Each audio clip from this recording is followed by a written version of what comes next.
আষাঢ়ী পূর্ণিমাটা আসলে কি, আমি খুব সংক্ষেপে বলছি মনে রাখার মতো। বুদ্ধ যখন বৈশাখী পূর্ণিমা তিথিতে তিনি বুদ্ধত্ব লাভ করলেন, তিনি চিন্তা করলেন আমি কাকে প্রথম ধর্মদান করব।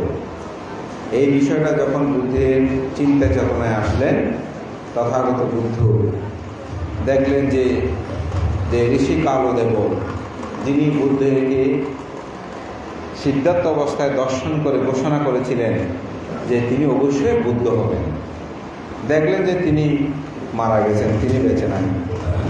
ঋষি আলাম কালাম রামপুত্র রুদ্র, যাদের কাছেও তথাগত বুদ্ধ দুঃখ মুক্তির জন্য গিয়েছিলেন, দেখলে যে তারাও মৃত্যুবরণ করেছে। তখনই ভগবান বুদ্ধ চিন্তা করলেন যে না, পঞ্চবর্গীয় শিষ্যদেরকে আমি ধর্মদান করব। পঞ্চবর্গীয় শিষ্যদেরকে ধর্মদান করার জন্য যখন তিনি আসছেন সারনাথে ঋষিপতন নিবোধাবি, যেটাকে এখন বেনারস বলে, তো দূর থেকে তারা যখন দেখলেন, বললেন যে না, উনি তো ব্রহ্মচারী জীবনে ভ্রষ্ট হয়েছেন। কারণ কি, যখন সুজাতা কর্তৃক তিনি পায়সন্ন গ্রহণ করছিলেন, তখন সেটা দেখে বলছে না, মহিলা কর্তৃক যেহেতু পায়সন্ন খাচ্ছে, উনি খাবার খাচ্ছে, উনি আর ব্রহ্মচারী নেই, এটা মনে করে তারা চলেছে। বলে আসলে আসুক, কিন্তু ওনাকে আমরা কোনো শ্রদ্ধা সম্মান এগুলো কোনো কিছু করবো না, আমরা আগে করেছি এখন করবো না। কিন্তু যখন তিনি অতি নিকটে আসলেন, কাছে আসলেন, তখন তাহার সম্মুখ সেই সারথী দেহ অবয়ব দেখে 32 মহাপুরুষ লক্ষণ দৃষ্ট হয়ে এই পঞ্চবর্গীয় শিষ্য তারা কেউ আর থেমে থাকতে পারল না। সামনে গিয়ে কেউ পাদুকা নিচ্ছে, কেউ তার সেবায় গুছিয়ে নিয়ে নিচ্ছে, কেউ আসন পেতে দিচ্ছে, এক একজন এক এক কাজে তাকে শ্রদ্ধা নিবেদন করতে শুরু করলো। তখন তাদেরকে উপলক্ষ করে ভগবান তথাগত বুদ্ধ এই প্রথম ধর্মচক্র প্রবর্তন সূত্রটি দেশনা করেছেন আষাঢ়ী পূর্ণিমা তিথিতে। দ্বিতীয় আরেকটি কারণ, এটা আরও বিস্তারিত আছে, আজকে বিকালবেলা হয়তো এই বিষয়ে আলোচনা করব। দ্বিতীয়টা কারণ হচ্ছে তথাগত বুদ্ধ তিনি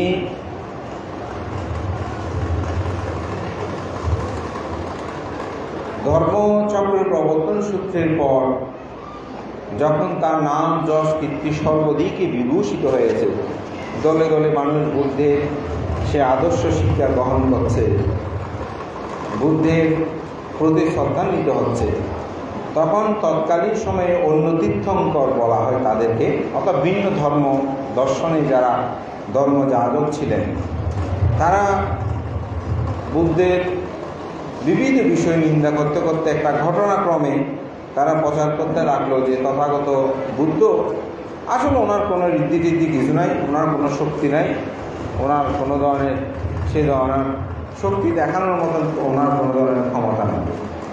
এই বিষয়টা কিন্তু তারা বলাবলি করতে শুরু করলো। এই বলাবলিটা শোনার কারণে তখন বুদ্ধ বললেন, ঠিক আছে, আমি ঋদ্ধি কি জানি না জানি সে বিষয়ে একটা পরীক্ষা হবে। তো পরীক্ষা হলো, যমক ঋদ্ধি প্রদর্শন করার জন্য একটি আম বাগানের মধ্যে স্থান নির্ধারণ করলেন। অন্য তীর্থঙ্করগণ পূর্ব রাত্রি সেখানে যত আম গাছ ছিল সব কেটে একেবারে অন্যত্র নিয়ে চলে এটা মরুভূমির মতন করে ফেলছে। তো যখন সেখানে যাচ্ছে, ঠিক যাওয়ার পথে একজন শ্রদ্ধাবান উপাসক একটি আম তিনি বিক্রি করার জন্য নিয়ে যাচ্ছিল। তো আমটা তার কাছে ছিল, কিন্তু বুদ্ধকে দেখে এমন শ্রদ্ধা উৎপন্ন হলো যেন আমটা আমি ওনাকে দান করানোর সময় শ্রদ্ধার পরিবর্তন, তা আমটা সেখানে দান করলেন, সেটা আনন্দ নিলেন। ও যমক রীতি সেখানে যখন গেলেন, তো আনন্দকে বলেন, আনন্দ এটা তুমি আটিটা উন্মোচন করো, অর্থাৎ আমের আটি, আমরা যেটাকে বড়ি বলি বা চট্টগ্রামের ভাষায়, তো বলে যে আটিটা তুমি সেখান থেকে বের করো। তা আমটা নিয়ে বের করলেন। বের করার পরে বলছে এটারও রোপণের ব্যবস্থা করো, মাটিতে রাখলেন। সাথে সাথে সে আম গাছটি রোপণ করার সাথে অনেক বড় একটা আম গাছ হয়ে গেল। সাথে সাথে ফুল আসলো, তারপর আম ধরলো, সাজাতে পেকে গেল। এটা কিন্তু খুব তুরিত সময়, তুরিত মানে 2 আঙ্গুলের ছাপ পরিমাণ সময়ের মধ্যে সেখান থেকে আম ঝরে পড়তে শুরু করলো, আবার গাছ উঠতে শুরু করলো। অল্পক্ষণের মধ্যে পুরা যে মরুভূমি সদৃশ্য আমের বাগানটা ছিল সেটা পরিপূর্ণ হয়ে গেল। তখন সেখানে তথাগত বুদ্ধ যমক রীতিটা প্রদর্শন করলেন। এইভাবে আরও নিজে একবার দুবাহু খুলে তিনি একবার শূন্যের মার্গের মধ্যে গমন করলেন, আবার সেখান থেকে নিচে আসলেন, একদিকে ডানে একবার বামে, এভাবে তিনি বিবিধ রীতি প্রদর্শন করলেন। এটাকে বলা হয় যমক রীতি প্রদর্শন। তখন অন্য তীর্থঙ্করগণ সেখানে পরাজিত হলো, তবে তারা আবার নিন্দা করতে শুরু করলো। তার একটা কারণ আছে। কারণটা হচ্ছে বুদ্ধ এক সময় একটা ভিক্ষাপাত্রের কারণে ভিক্ষুদেরকে রীতি প্রদর্শনের জন্য নিষেধ করেছিলেন যে ভিক্ষুরা তোমরা রীতি প্রদর্শন করবে না। কাহিনীগুলো খুব সুন্দর, সময়ের কারণে আমি কাটছিট করে বলছি। যখন আবার বুদ্ধ রীতি প্রদর্শন করলেন তখন আবার নিন্দা করতে শুরু করলো। দেখো, বুদ্ধ বলেছেন যে রীতি প্রদর্শন না করতে, কিন্তু এখন দেখতেছি রীতি প্রদর্শন করলো, এটা কেমন হলো? তখন বুদ্ধ সেখানে বললেন, আমি আমার শিষ্যদের রীতি প্রদর্শন করতে নিষেধ করেছি, কিন্তু আমি রীতি প্রদর্শন করব না সেই কথা তো আমি বলি নাই। যেমন শিক্ষক ছেলেদেরকে বলে তোমরা 8 ঘন্টা লেখাপড়া করো, তাই বলে কি শিক্ষককে 8 ঘন্টা লেখাপড়া করতে হবে তা তো না। এটা ছাত্রদেরকে বলেছে। বুদ্ধ বলছেন আমি আমার শিষ্যদের বলেছি, কিন্তু আমি তো বলি নেই যে আমি রীতি প্রদর্শন করব না। তো সেই কারণেই আসলে তথাগত বুদ্ধের ধর্ম দর্শন এটি অত্যন্ত গুরুত্বপূর্ণ এবং সেটা আষাঢ়ী পূর্ণিমা তিথিতে সুসম্পাদিত হয়েছে। আপনারা জানেন তথাগত বুদ্ধ তিনি যখন মাতৃগর্ভ থেকে ভূমিষ্ঠ হবার 7 দিন পরে তার মা মৃত্যুবরণ করে, অর্থাৎ মহামায়া। এটা নিয়ে একটা খুব ঘটনা আছে। ঘটনাটা হচ্ছে আমরা সাধারণত মনে করি, সেদিন একটা লেখা দিয়েও পড়লাম, একজনে লিখছে যে তার জন্মগ্রহণের সাথে সাথে তার মা মারা যায়, তো এই জন্য তাকে অপায়া হিসেবে অনেকে চিহ্নিত করে। যে অনেকে বলে তুই মাকে অর্থাৎ মা মারা গেল জন্মের সাথে সাথে। তো স্বাভাবিকভাবে রাজকুমার সিদ্ধার্থ জন্মের 7 দিন পরেই তো মাতৃবিয়োগ হল। এটা কেন হলো?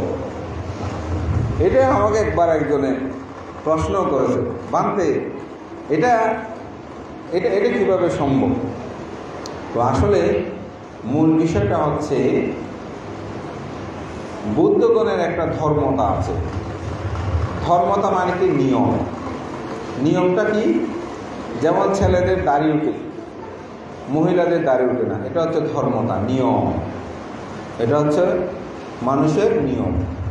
যেমন মহিলারা, নারীরা সন্তান গর্ভে ধারণ করতে পারে, পুরুষেরা সেটা পারে না। এটা হচ্ছে নিয়ম, এটাকে বলা হয় ধর্মতা। তো বুদ্ধগণের কিছু ধর্মতা আছে। তার মধ্যে একটি ধর্মতা হচ্ছে কি? একটি ধর্মতা হচ্ছে যে গর্ভের মধ্যে বুদ্ধ অর্থাৎ বোধিসত্ত্বের আগমন ঘটবে, সেই গর্ভের মধ্যে পুনর্বার কোনো সন্তানের আবির্ভাব হতে পারবে না। তো যার কারণে আপনারা জানেন রাজকুমার সিদ্ধার্থ যখন মাতৃগর্ভে প্রতিসন্ধি গ্রহণ করেছিল তখন তিনি 5টি বিষয় চিন্তা করে কিন্তু মাতৃগর্ভে প্রতিসন্ধি গ্রহণ করেছেন। তার মধ্যে একটি বিষয় ছিল যে মহামায়ার আয়ু কতদিন আছে, অর্থাৎ তিনি কতদিন বাঁচবেন। এটা ওই জন্য কিন্তু চিন্তা করেছিলেন, যার কারণে তিনি মাতৃগর্ভে এই প্রতিসন্ধিটা গ্রহণ করেছেন। এবং আপনারা একটা বিষয় শুনে খুব অবাক হবেন, বুদ্ধের মা হতে হলেও কিন্তু তাকে অনেক অনেক পুণ্য পারামি অর্জন করতে হবে। এটা এমনি হয় না, এটা এমনি হয় না। আমাদের বাংলাদেশ সংগ্রাম ভিক্ষু মহাসভার এখন যিনি সভাপতি, আপনারা অনেকে চিনবেন, পরম শ্রদ্ধেয় বুদ্ধরক্ষিত মহাতেরম মহোদয়। ভান্তে মা যখনই আমাদের শ্রদ্ধেয় ধর্মপ্রিয় বান্তের সাথে দেখা হতো, বান্তে বলছে হতে বান্তে আর বড় ভিক্ষু থাকতে হইব না কেন, ইবে যেন হন নসার অনেক সাই রাইবেন, ইবেরে সবসময় রক্ষা করিবেন, হয়তো আর যেন একটা বান্তের মা হয়, হয়তো আয় যেন বান্তের মা হয় মরিতে পারি। দেখেন কীরকম, আমরা অনেকে ডাক্তারের মা হতে চাই, ইঞ্জিনিয়ারের মা হতে চাই, খারাপ না অবশ্যই, এটা তো ভালো দিক। তবে আমি বলবো আরও অতি উত্তম যদি কেউ ভিক্ষুর মা হতে পারে। বান্তে কেন?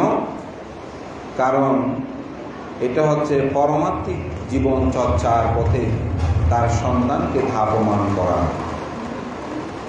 সুতরাং এটার জন্য আসলে পারামি লাগে। একজনে বলতে না 4টা সন্তান, বলতে পারতে আমার ইচ্ছা হচ্ছে একটা সন্তানকে বুদ্ধ শাসনে দান করি, এত বুঝাই, কিন্তু সে যেতে চায় না। আমি চাই বান্তের মা হতে, কিন্তু পারে না কেন? পারামি লাগে। পারামির একটা প্রয়োজন আছে। আমাদের মধ্যে এই চেতনাবোধটা কিন্তু মা বাবার কাছে খুব কম, খুব কম। আমার গৃহী জীবনের একটা উদাহরণ যদি বলি, যে আমার একটা গৃহী জীবনের মুসলিম ছেলে ছিল, নাম হাফেজ। তো আমি যখন চট্টগ্রাম কলেজে চট্টগ্রাম কলেজের এরিয়াতে থাকতাম, তখন ইন্টার পড়ছিলাম। তো ওকে মাদ্রাসায় প্রতিদিন মাদ্রাসায় পড়বে না, ও মেট্রিক পাস করার পরে অর্থাৎ মাদ্রাসা লেভেলে যেটা আছে আবার ও জেনারেলে চলে আসছে। তো আমি একদিন ওর মার সাথে আমার কথা হচ্ছে, আমি দেখলাম মা আপনি ওকে মাদ্রাসায় পড়ানোর জন্য এত চাপাচাপি করতেছেন কেন? তো বলেছে অথবা ওনার বাড়ি অবশ্যই চকের ওদিকে ছিল, চট্টগ্রামের কথা বলতো, অফুট করে কথা বলতো, যেহেতু আমরা ওনার ছেলের বন্ধু। ওদের এত উনি বলছেন চিটাগাং ভাষায়, আমি আমার মতো করে বলছি। বলে যে আমাদের 4টা মেয়ে, তো আমরা প্রার্থনা করেছিলাম যে আমাদের যদি এবারে একটা সন্তান হয়, তাকে বড় একজন মানে মৌলবী হিসাবে তাকে তৈরি করব, মাদ্রাসায় তাকে শিখতে বলবো, ওই কারণে ওকে ওখানে দিচ্ছি। দেখেন কীরকম চেতনা।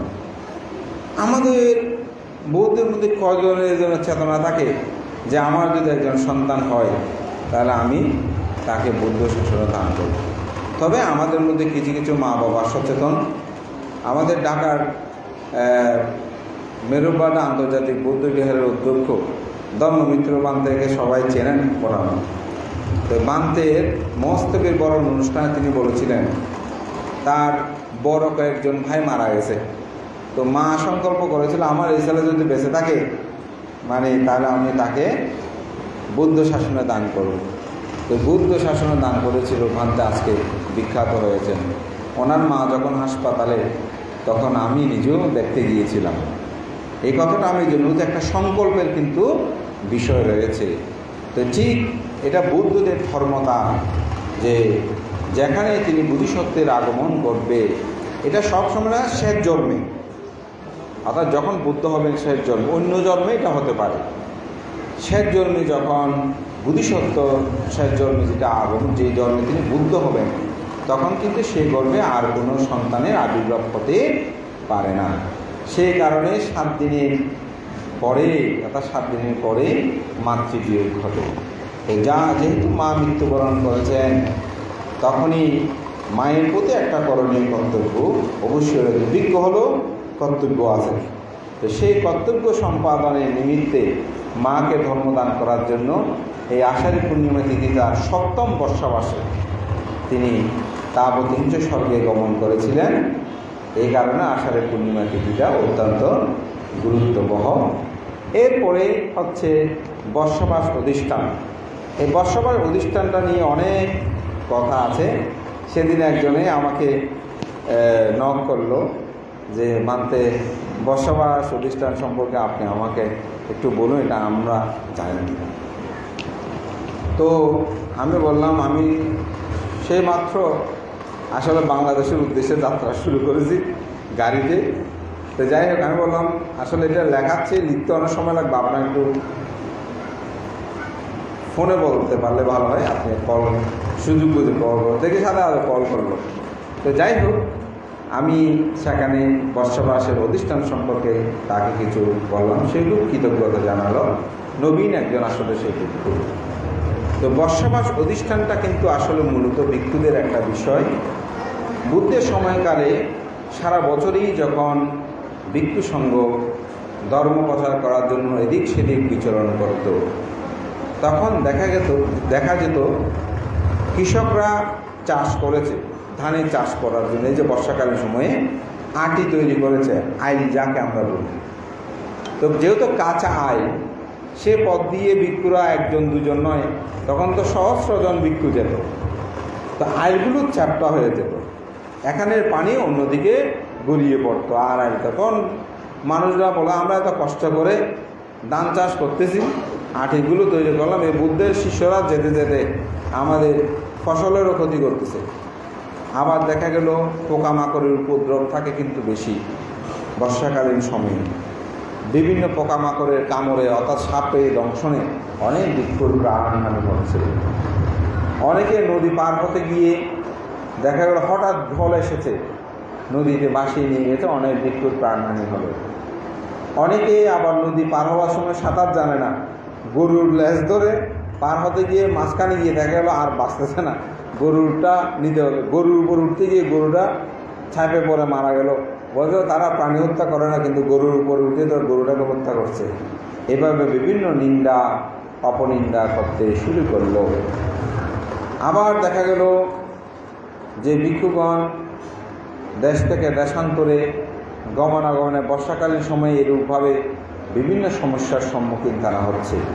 এটা নিয়ে যখন আলোচনা সমালোচনা হচ্ছে, তখন বুদ্ধের কাছে তারা সেখানে গেলেন। বুদ্ধ এই বিষয়টা অবগতের ভিক্ষুর সঙ্গে আহ্বান করলেন। বুদ্ধগণ যে কোনো বিনয় প্রজ্ঞাপন করার ক্ষেত্রে কিন্তু অতীত বুদ্ধগণ সেটা করেছেন কিনা সেটাও কিন্তু পর্যালোচনা করেন। পর্যালোচনা করেই দেখলেন যে হ্যাঁ, অতীত বুদ্ধগণও তারা সেই কর্ম সম্পাদন করেছেন।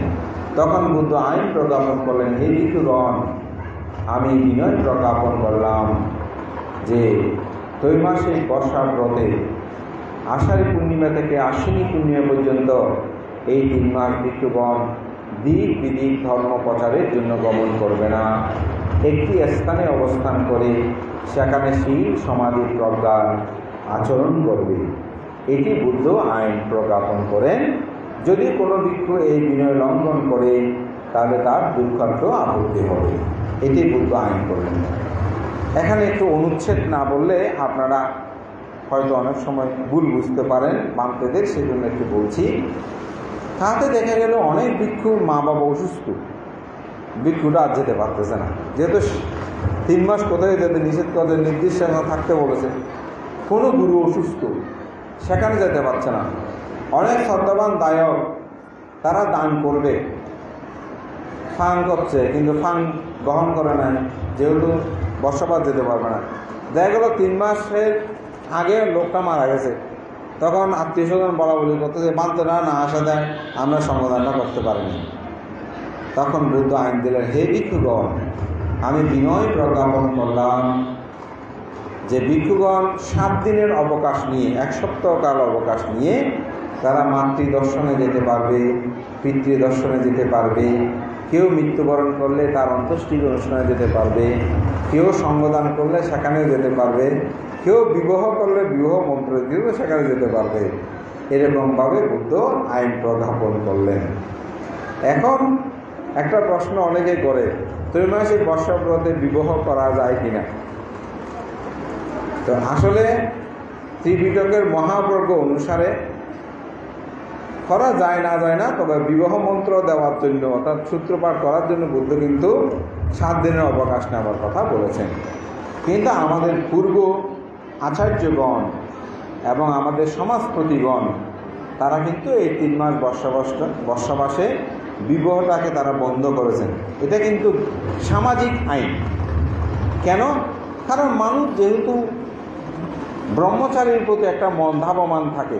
যেমন এবার আপনারা অষ্টশীল নিয়েছেন, আগামী সপ্তাহে যে অষ্টশীল নেবেন এটা মাথায় কিন্তু ঘুরতেছে। তো একটা মানুষের যেখানে ব্রহ্মচারী মানসিকতাটা বিদ্যমান থাকে, তো সেখানে বিবাহ উল্লাসের আনন্দ কেন করবে? এই কারণটাই আসলে সংমিশ্রণ করে আমাদের পূর্ব আচার্য বা সমাজপতিগণ। তারা বলেন না, এই 3 মাস কোনো বিয়ে হবে না। তো যাই হোক, এটা স্বাভাবিক, অনেকে মানে, অনেকে সেটা মানতে চায় না। তবে আমার দৃষ্টিকোণে মানাটা উচিত। 3 মাস এটা মানলে অসুবিধাটা কোথায়? দীর্ঘদিন ধরে তো মানুষ মেনে আসছে। তো মূলত বর্ষাবাস এই 3 মাস ভিক্ষুগণ 7 দিনের অবকাশ নিয়ে গেলেও 7 দিনের মধ্যে যদি কোনো ক্রমে আসতে না পারে, তাহলে কিন্তু বর্ষাবাস প্রতিষ্ঠান তার বঙ্গ হয়ে যায়। এটাই আসলে মূলত আষাঢ়ী পূর্ণিমা।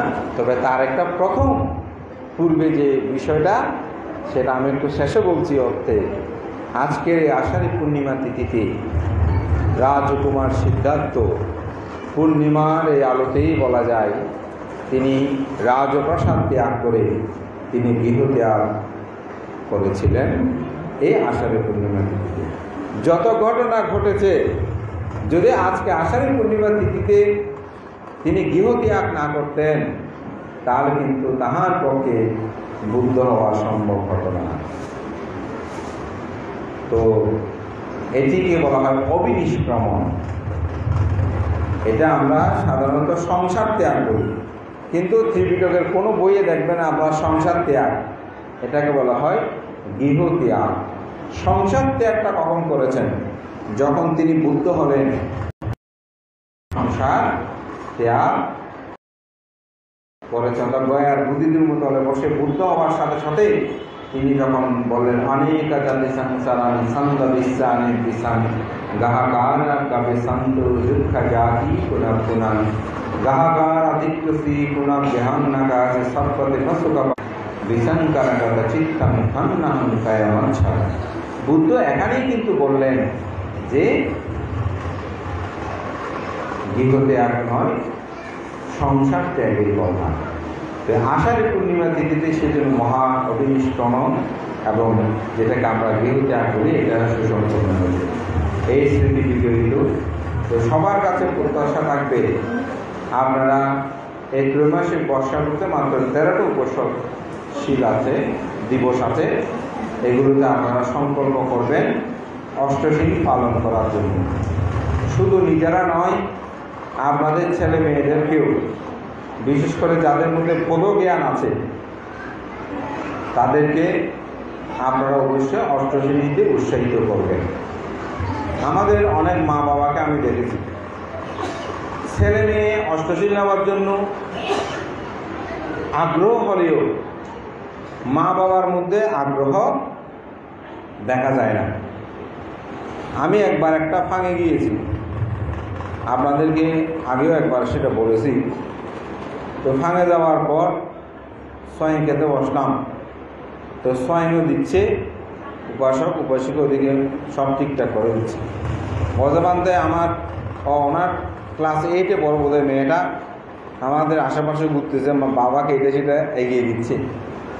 তো বর্ধমানতে অনেকখানা করে বুঝন আর মাইও এই অষ্টশীল লইতে চাই, হয়তো অষ্টশীল লইবেন না, মানা করলেও হয়তো না, মানে হয়তো তো অষ্টশীল লয় হয় সনি আমাদের কই গিয়ে গই হতে অনেক খন এবারে বুঝন যা তো অষ্টশীল নয়, হয়তো বুড়ো আর লবু দিয়ে ইয়ে হইলি এত শহরে কিনে লই।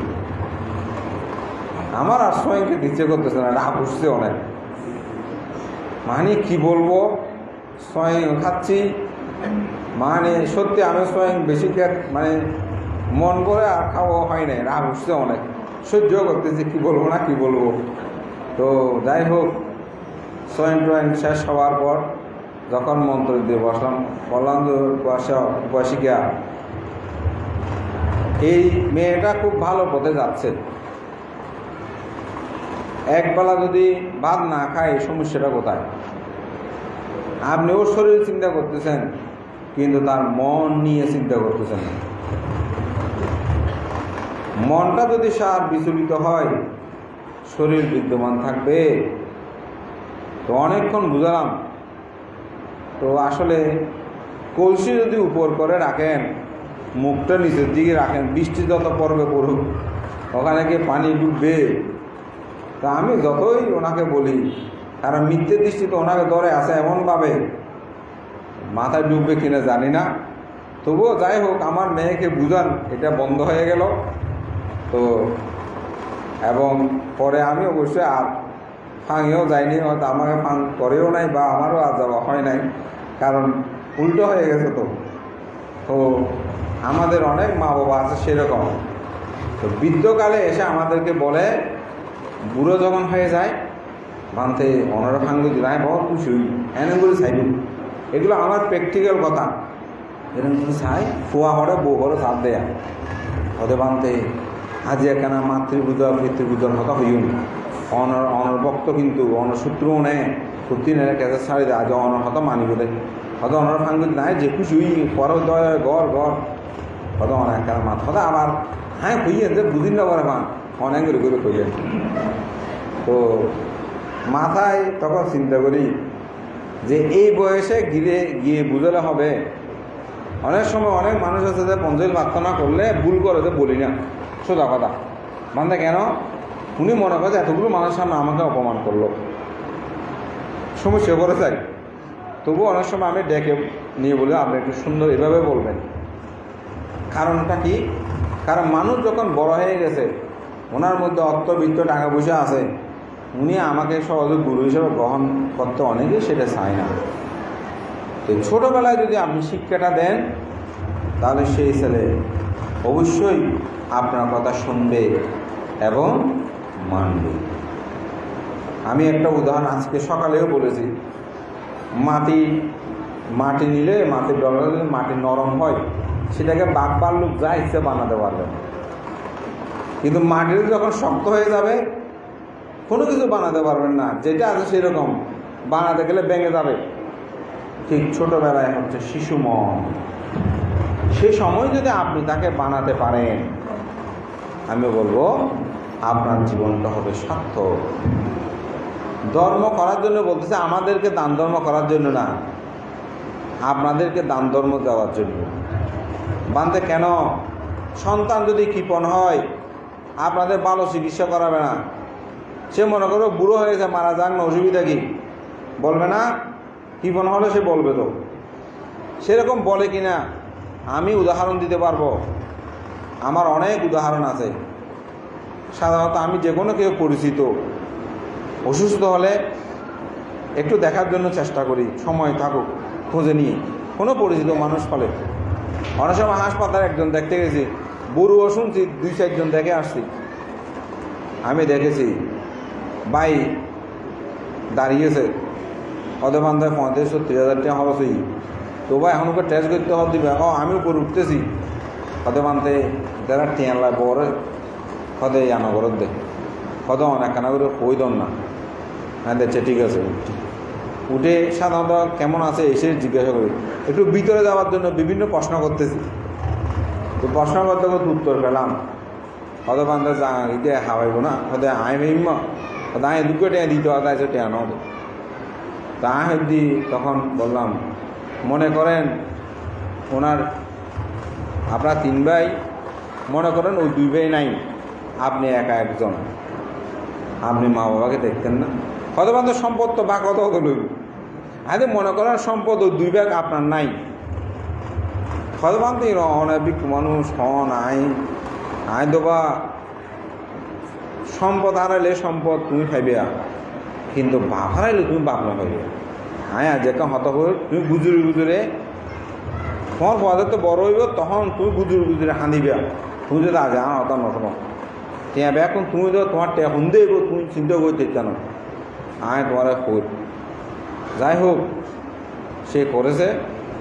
আমার সাথে একবার দেখা হলো, হতে বানতে বলতে চোখ দিয়ে পানি পড়তেছে। হতে বানতে এদিন যদি অনেক হতান নহইতেন, হয়তো আমি বাপরে আড়াই হইতেন।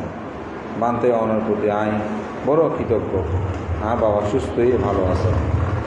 তো ওই 2 ভাইয়ের চিন্তা যাতে ন করাইতে 3 ভাই দেরি, তখন তার চেতনার পরিবর্তন হয়েছে। ওই ত্যাগ সম্পদ লোভী হয়ে গেছে। আর যদি ত্যাগ মনোবৃত্তটা থাকতো, ধর্মজ্ঞান থাকতো, তাহলে সেটা করতো না। স্ত্রীর ক্ষেত্রে বলেন, স্বামীর ক্ষেত্রে বলেন, ত্যাগী মনোবৃত্ত ধর্ম মানুষকে সেরকম কোমল করে ত্যাগ শিক্ষা দেয়। এই ত্যাগ শিক্ষার জন্য ধর্মগুলো খুব প্রয়োজন। আপনারা শুধু এখানে পূজা তুলবেন এসেছে জন্য না, ধর্মটা হচ্ছে মানুষের জীবন আদর্শকে তৈরি করে। পৃথিবীতে আমরা অনেকে বলি পৃথিবী বরবাদ, পৃথিবী ভালো মানুষ নাই, ভুল কথা। পৃথিবীতে এখনও 750 কোটি মানুষের মধ্যে 700 কোটি মানুষ ভালো, 50 কোটি মানুষ খারাপ। আপনি চিন্তা করে দেখেন, বিহার থেকেও স্যান্ডেল চুরি করে নিয়ে যায়, তো বিহারে কতজন আছে? 1000 মানুষ আসলো, স্যান্ডেল চুরি করেছে কয়জনে? 2 জনে, 3 জনে। তাহলে খারাপ মানুষের সংখ্যা কত? 1000 জনে 3 জন। কিন্তু ভালো মানুষের সংখ্যা এখনও পৃথিবীতে মানুষ বেশি। কেন? এটা ধর্ম। কারণ বিভিন্ন ধর্ম থাকলেও কিছু ধর্মের নৈতিকতা শিক্ষা আছে। 5টা যে পঞ্চশীল, এগুলো প্রায় ধর্মের মধ্যে কোনো না কোনোভাবে তারা পালন করে। কোনো ধর্মে বলে না আপনি চুরি করেন, কোনো ধর্মে বলে না আপনি প্রাণিত্য করেন। প্রাণিত্য মানে ব্যতিক্রম আছে, এখানে তত্ত্বগত বিশ্লেষণ আছে। চুরি, ডাকাতি, বেবিচারি, মিথ্যা কথা, বেদকথা, মদ গাঁজা খাওয়া, এগুলো সকল ধর্মে কিন্তু নিষেধ রয়েছে। তার একটা শ্রেণী বিন্যাস, প্রাণিত্য করলেও তার একটা শ্রেণী বিন্যাস কিন্তু রয়েছে। তাই আমি বলবো আপনাদের ছেলে মেয়েদেরকে ধর্ম শিক্ষা দেবেন, সকাল সন্ধ্যা দুবেলা বন্দনা করাবেন, যদি আপনি নিজেই সুখী হতে চান। কারণ একটি পরিবারে যদি ছেলে মেয়েরাও বিনীত না হয়, সুখী না হয়, তাহলে সেটা হবে না। আজকে আমাদের আশুবাবু এখানে আন্দারমানিক বাড়ি, এখানে ওনারা বাড়ি করেছেন। তো ওনার ছেলেরা আজকে এসেছে বিহারে, ওনারা ইতালিতে থাকে। তো ওনাদের ছেলে মেয়ে আসছে, জিজ্ঞাসা করলাম বাংলা জানে কিনা। তো বলে যে বলতে হ্যাঁ বাংলা জানে, আমরা বাংলা শিখাই। তো আমার খুব ভালো লাগছে। তো অনেকে দেখলাম যে উনিও সেটা বলল, অহংকার করে বলেছে, মানতে আমার ছেলে মেয়ে না বাংলা জানে না। এটা বলতেছে আমেরিকাতে তো গেলাম, অহংকার করে বলতেছে যে এগুলো দেখলাম। তো ইতালিতে নাকি এরকম বলে, মানতে আমার ছেলে বাংলা জানে না। তো আমি বললাম যে আপনার ছেলে তো আমার চেয়ে নিকৃষ্ট। আমি একদম বলছি যে হ্যাঁ তো আপনার ছেলে তো আমার চেয়ে নিকৃষ্ট। আমি জানি উনি অহংকার করে বলতেছে, তো একটু একটু আঘাত দিলাম যে হ্যাঁ তো আপনার ছেলে তো আমার চেয়ে নিকৃষ্ট। বলতে আর বলতে পারতেছে না। আমি বাংলা ভালো লিখতেও পারি, বলতেও পারি, শুনতেও পারি, ইংরেজি লিখতেও পারি, শুনতেও পারি, কিন্তু একটু বলতে পারি না, হয়তো কম বলতে পারি। আমরা আসলে বাংলাও বুঝে না, বাংলা বলতেও পারে না। সে শুধু ইংরেজি জানে, একটা ভাষা জানে, যে আমি 2টা ভাষা জানি। তো আমি তার চেয়ে অনেক বেশি না। তো ওনার অহংকার কি হয়েছে, দমিয়ে গেছে। আমি মনে মনে মাঝে মধ্যে একটা মনে খুব কষ্ট ছিল, ইংরেজি কেন বলতে পারি না, বোধহয় আমার জ্ঞান সীমিত। তো শেক্সপিয়ারের একটা আর্টিকেল পড়েছিলাম, সেখানে তার একটা অভিব্যক্তি ছিল যে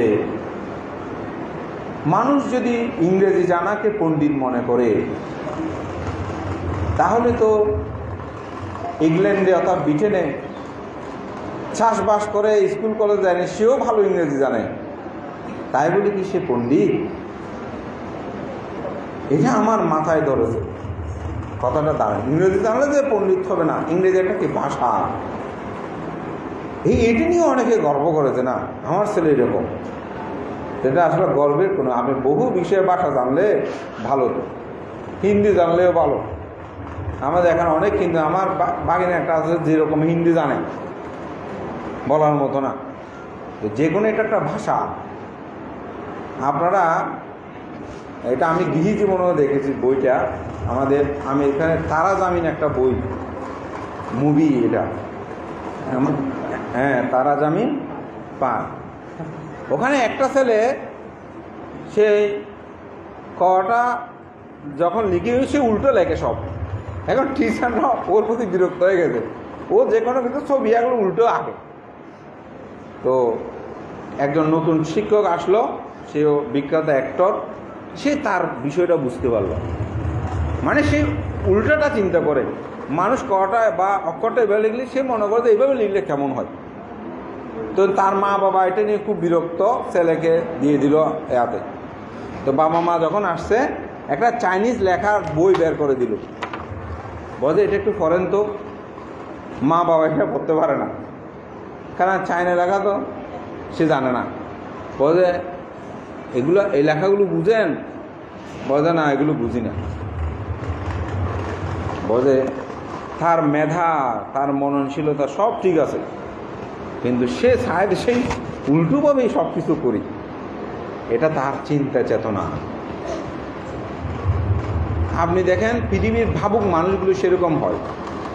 এই নিউটন একটা গাছতলে বসে আছে, আপেল একটা উপর থেকে নিচে পড়েছে। আমরাও জীবনে অনেকে দেখেছি ছোটবেলা থেকে। এই নিউটনের সূত্রগুলো জানার আগে কত কিছু জীবনে পেরে পেরে, মানে গাছ থেকে ছিঁড়ে খেয়েছি, চোখের সামনে দেখলাম। এখানে কোনো মানুষকে কোনোদিন ভেবে দেখেছেন এই আমটা নিচে কেন পড়লো? কারো মাথায় এসেছে?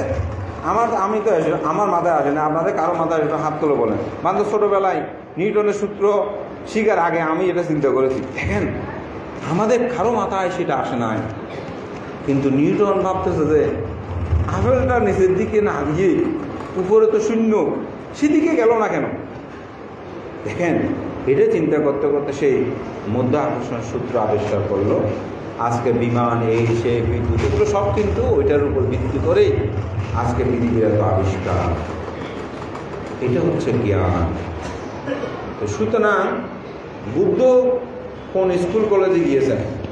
তৎকালীন সময়ে যে 18টি বেদান্ত শিক্ষা ছিল, এগুলোর মধ্যে বুদ্ধ ছিলেন, কিন্তু সেগুলো থেকে তিনি সাধনার মাধ্যমে যে জ্ঞানকে উন্মোচন করেছেন, জন্ম দুঃখ, যারা দুঃখ, ব্যাধি দুঃখ, মরণ দুঃখ, অবৃষণ দুঃখ, বিচ্ছেদ দুঃখ, শ্রোতা দুঃখ, পঞ্চপ্রধান স্কন্ধ দুঃখ হতে মুক্ত হওয়ার জন্য বুদ্ধ ধর্ম দর্শনগুলি মানব কল্যাণে প্রচার করেছেন। সুতরাং এটিকে উপলব্ধি করার জন্য আমাদের অবশ্যই ধর্ম চর্চার প্রয়োজন আছে। আমার বেতন আছে, সেখান থেকে বলছি আপনারা ছেলে মেয়েদেরকে বলবেন যে তুমি অশ্লীল না, এবং একটি পরিবারকে এমনভাবে করবেন যেমন পরিবারের সবাই অষ্টশীল গ্রহণ করে। গত বছর তো আমি হয়তো ছিলাম না, তার আগের বছর কিন্তু আমি পুরস্কার দিয়েছিলাম যে পরিবারের সবাই অষ্টশীল নেই। এরকম কয়টা পরিবার আছে? সম্ভবত 11টা না 12টা হয়েছিলাম যে এক পরিবারের সবাই অষ্টশীল। একেবারে ছোটো দুধ আসতে হলে ছিল, অন্যরা 5, 6, 7 বছরে বলে হয়তো সেই কিলো সহ্য করতে পারবে না, কিন্তু অন্যরা তো সেটা পারে। এভাবে উৎসাহিত করবেন। এবং আমাদের উপাসিকাদেরকে বলবো, উপাসকদেরকে একটু বলবো, ওরা বলে তুমি শুনতে পারলে আমি ভাবো। এই কথাটা অনেকে বলে, আমি ভাত খেলে তোমার পেট করবে না, যার যার কাজ তাকেই করতে হবে। সুতরাং তাদেরকে উৎসাহিত করবে, বলে যে না অষ্টশীল আমি আর ভাতটা রান্না করতে পারবো না, তুমি অষ্টশীল নাও। উৎসাহিত করে বিহারে আনবেন। আমার মনে হয় একটু একটু ধর্ম কথা শুনতে শুনতে মানুষের অনেক পরিবর্তন হয়। আর একটা ছোট্ট কথা বলে আমার দেশনা শেষ করছি।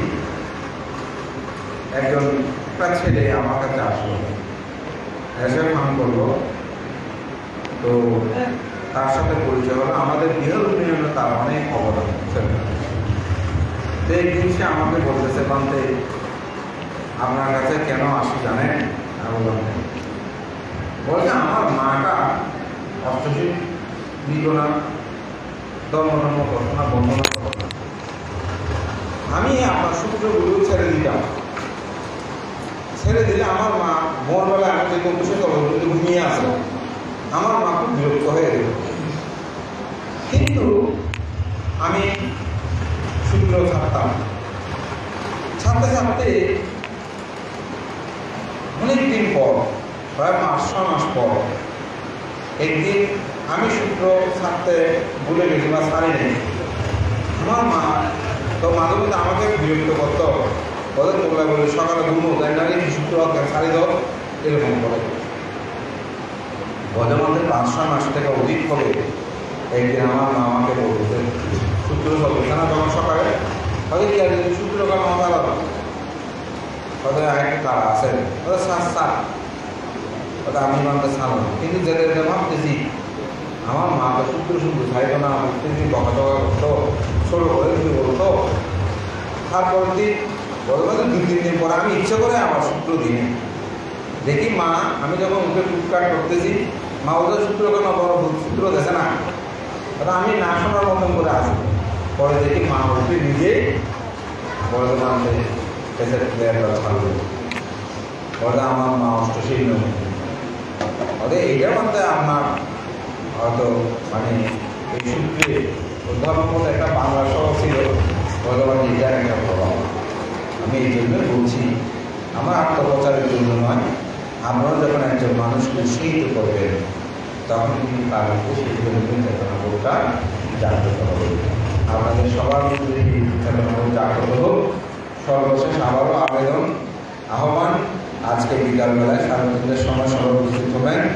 সাদা অর্থাৎ লোকের ছেলেদেরকে বলবো আপনারা সাদা আমাদের প্যান্ট না থাকতে পারেন, কিন্তু শার্টটা হলো একটু সাদা পরিধান করবেন। আমাদের মহিলাদের সাদা অবশ্যই কাপড় থাকে মোটামুটি, সবাই একটু পরিধান করে আসবেন, যাতে একটু সুন্দর লাগে, দেব সবার মতো মনে হয় সবার কাছে সেই প্রত্যাশা করে। এবং ধর্মচক্র প্রবন্ধ সূত্র যাদের কাছে বই আছে বইটা নিয়ে আসবেন। আর আনতে না পারলেও সমস্যা নেই, আমরা এখন আপনাদেরকে স্লিপ দেবো, ওখানে ধর্মচক্র প্রবন্ধ সূত্র থাকবে। সবাই শুভ আষাঢ়ী পূর্ণিমা আবারও মন্ত্রীময় শুভেচ্ছা আশীর্বাদ জানিয়ে আপনাদের সকলের মঙ্গল কামনাতে আমার নাকি দীর্ঘ ধর্ম এখানে শেষ করে যাবো। সকলকে সুখী